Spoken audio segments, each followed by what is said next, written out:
Adjusting the chain.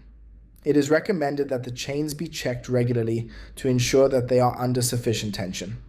Chains tend to wear and stretch over time, which can cause damage to the various sprockets if they are left unadjusted. Step 1. Remove the chain cover. To do so, you will require two 10mm spanners and a screwdriver. First, remove the M6 nut and bolt using the spanners, and then use the screwdriver to remove the two remaining screws in order to remove the chain cover from the unit completely. Step 2. You will notice that the mower features 3 separate chains.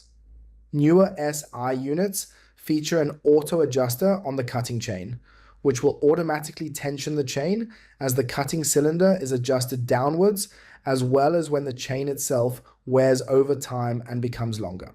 This particular chain does not require manual adjustment. Should the chain start coming into contact with the inside of the chain cover, then it would be advisable to replace the chain immediately.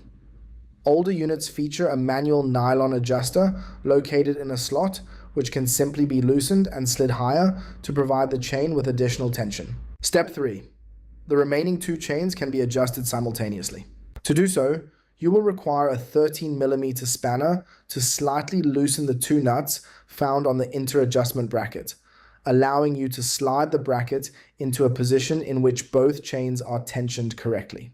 You will want to ensure that the chains feature a small amount of slack and are not overly tight, as this can also cause damage to the sprockets and bearings, as well as make the chains wear quicker than they should. Step 4.